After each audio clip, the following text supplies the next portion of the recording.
Assalamualaikum warahmatullahi wabarakatuh. Hari ini kita akan teruskan lagi dengan PDPR Seni Visual unit yang kedua. Dalam unit yang kedua hari ini, kita akan membincangkan tentang pengertian seni visual dalam konteks pengkaryaan, dan fokus hari ini adalah pada pengkaryaan lukisan. Baik, mari kita lihat dialog yang pertama hari ini. Berikan pengertian seni visual dalam konteks pengkaryaan. Seni visual dalam konteks pengkaryaan merupakan bidang penghasilan seni dalam bentuk 2 atau 3 dimensi yang mementingkan makna dan estetik. Ingat lagi apa maksud estetik, anak-anak? Ya, betul, keindahan. Iaitu pengkaryaan lukisan, catan, cetakan dan arca.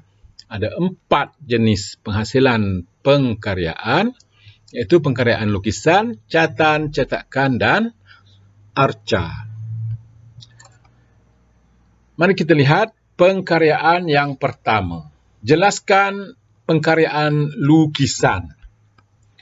Lukisan merupakan pengkaryaan seni halus yang menggunakan media kering tanpa warna atau dengan warna yang minima. Unsur seni utama yang menimbulkan imej dalam lukisan ialah garisan dan jalinan. Terusnya, mari kita berkenalan dengan pengkaryaan lukisan. Mari kita tengok lebih dalam. Yang pertama, senaraikan 4 media lukisan. Media ialah bahan, ya, anak-anak. Media ialah bahan untuk menghasilkan lukisan. Antara media yang dapat digunakan untuk menghasilkan lukisan ialah pensel, arang, pen, pastel, dan banyak lagi sebenarnya. Pensel warna, marker, dan banyak lagi. Asalkan media-media ini ialah media kering. Maksud media kering ini ialah dia tidak perlu tunggu lama selepas garis satu garisan, tidak perlu tunggu dia kering dulu. Dia terus boleh tambah lapisan kedua, lapisan ketiga di atas garisan atau di atas kesan yang sama. Itu maksud media kering. Seterusnya, senaraikan 4 teknik melukis. Okey, ada banyak teknik, jadi kita ingat 4 pun sudah cukup. Yang pertama, teknik garisan. Yang kedua, teknik garisan silang. Teknik garisan selari. Dan yang keempat, teknik titik. Untuk lebih jelas, mari kita lihat contoh-contoh lukisan.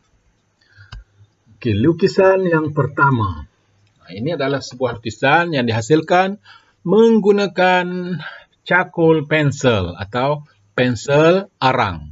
Kalau kita tengok kesan pensel arang ni dia lebih gelap. Dia punya hitam tu hitam pekat.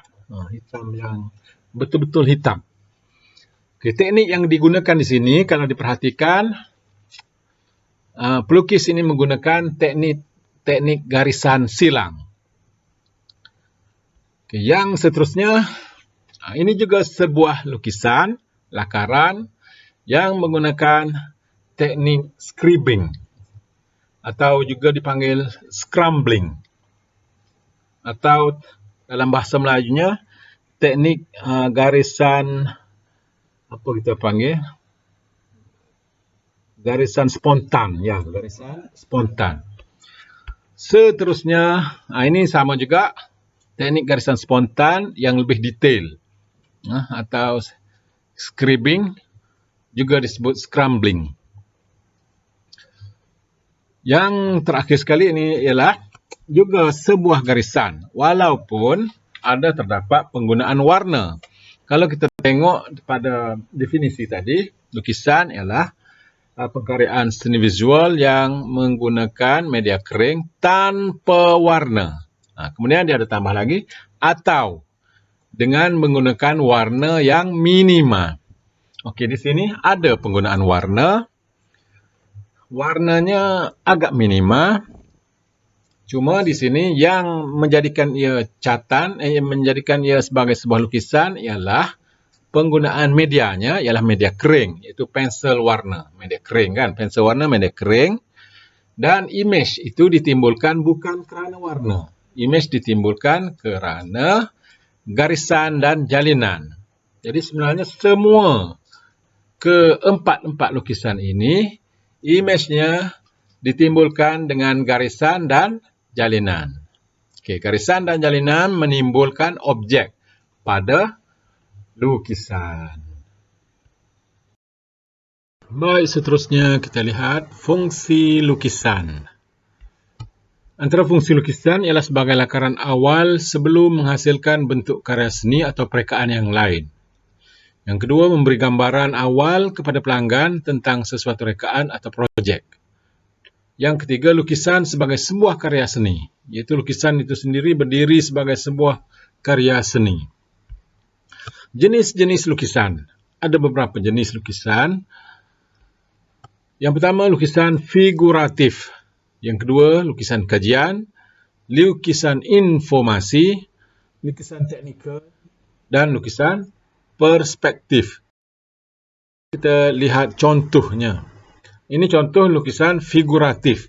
Bila sebut figuratif, bermaksud pengkaryaan lukisan tersebut mengkaji bentuk anatomi tubuh badan manusia. Itu lukisan figuratif. Terusnya lukisan kajian ialah lukisan yang mengkaji secara detail atau secara halus satu-satu objek. Dikaji dari segi rupa, bentuk dan jalinannya untuk digunakan dalam projek seterusnya. Contohnya untuk menghasilkan reka corak batik berdasarkan imej tersebut.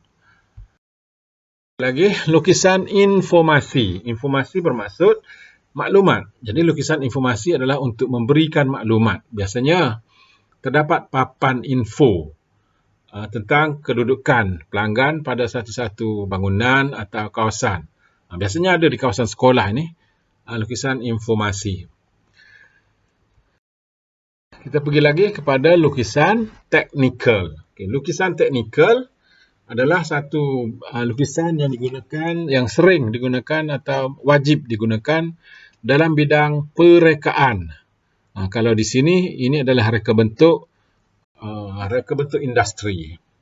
Jadi, sebelum menghasilkan satu-satu projek atau sebelum menghasilkan objek atau produk, mereka terlebih dahulu menghasilkan lukisannya untuk memberi gambaran awal kepada pekerja ataupun kepada bahagian production.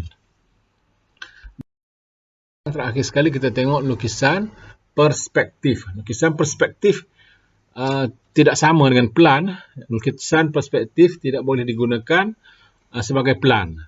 Kerana kalau lukisan plan, dia berbeza. Dia ada maklumat tentang tinggi, luas, lebar, panjang, semua itu.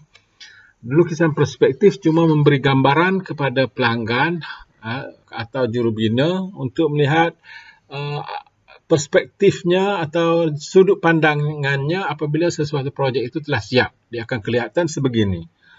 Okey, itu penerangan tentang fungsi-fungsi dan jenis-jenis lukisan. Baik. Akhir sekali, mari kita buat latihan pengukuhan untuk tajuk hari ini. Ada 2 soalan dan kedua-dua soalan dijawab dalam ruang yang disediakan. Sekian, terima kasih.